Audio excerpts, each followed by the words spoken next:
In my previous video, I had taken up Lord Tennyson's poem, The Lady of Shallot, and I had taken up till the last part of the last lines of the first part.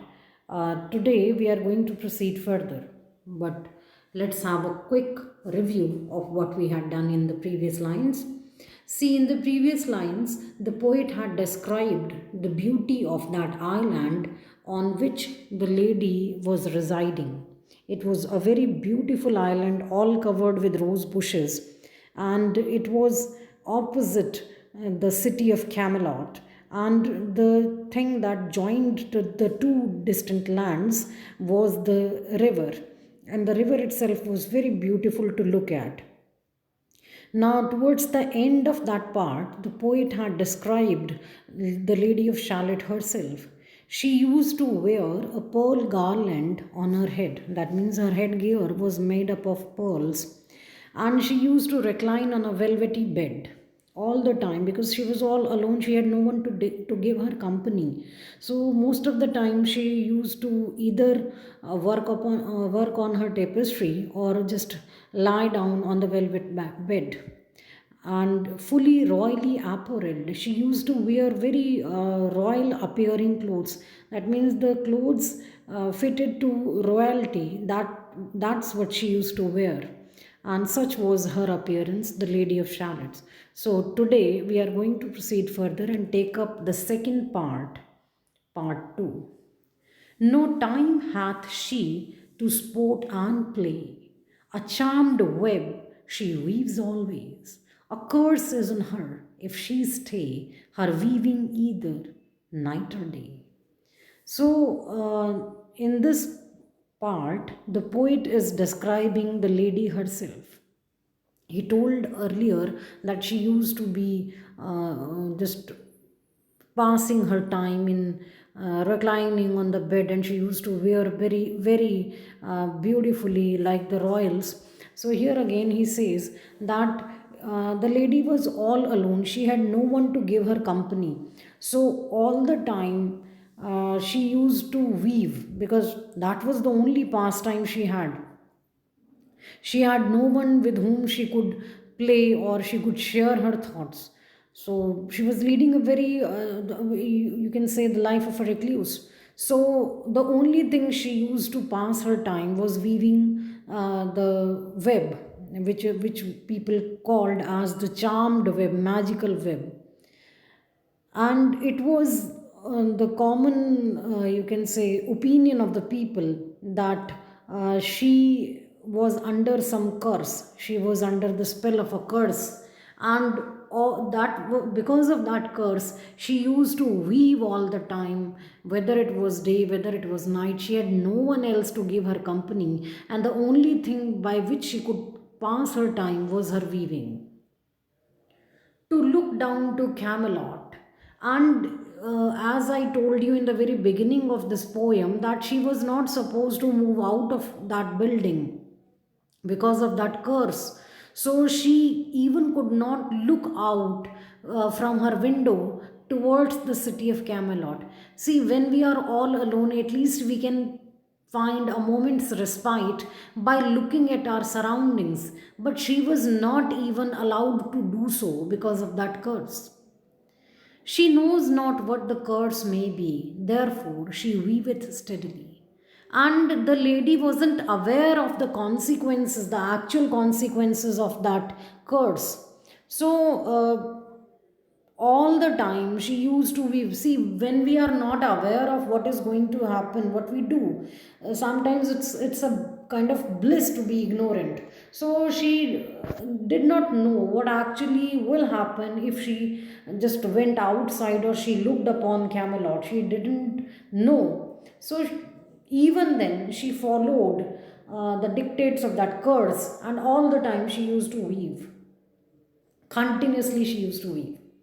Therefore, no other cure hath she, the Lady of Shalott. And that's when, as I told you earlier, she had no one to, you can say, for whom she could care. That means there was no one to share her thoughts, to share her joys and sorrows with her. No one was there to give her company. She was all alone. So, all the time, she used to spend her time in weaving. And that was the only thing she could do at that particular place, which was isolated from all the other things. She lives with little joy or fear over the water running near. The sheep bell tinkles in her ear, before her hangs a mirror clear, reflecting towered Camelot. As I told you earlier, that she had no one to share her joys or fears. So she lived with them all alone, whether it was her feeling of joy or whether it was her feeling of fear. She had to just bore those feelings all alone. She had no one to share with. And when you are all alone, you can pay attention to the surrounding sounds. So that's what she used to do. She could hear very well hear the running water in the river, the running of the water which was flowing near to that particular island. She could hear very clearly the sound of the running water. And even the sheep bell, the bell which used to hang around the neck of sheep, which used to, you can say, whenever the sheep moves its head from here to there, it tinkles. She could listen to that tinkling sound very well. That means it was even that sound, the minutest sounds which surrounded her, she could very clearly listen to all of them, because she had no one there to distract her. She had full attention to her surroundings. And in such an environment, or in such a surrounding, she had only a mirror hanging in her room. And in the very beginning, I had told you that in that the position of the mirror was such that it used to reflect the city of Camelot and the river. So the lady was not supposed to directly look at the city of Camelot or look outside the window of her palace, but she could see the reflection of all those things, whatsoever was happening in the city or whosoever was moving on the surface of the water, that was visible to her by way of looking at the mirror. The mirror reflected those images, and she used to look at that mirror. Before her hangs a mirror clear, reflecting towered Camelot. That mirror used to reflect the city of Camelot.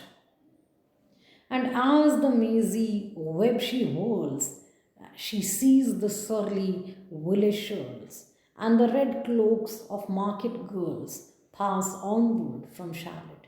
And what could she see? She could see the all the movement that was happening in the city. As she could not directly enjoy those sights, she could not, you can say, just look outside the window or just get a chance to meet those people. So all the time, continuously, either she was weaving or just gazing at the mirror. So what she used to see the movement of the people through that mirror.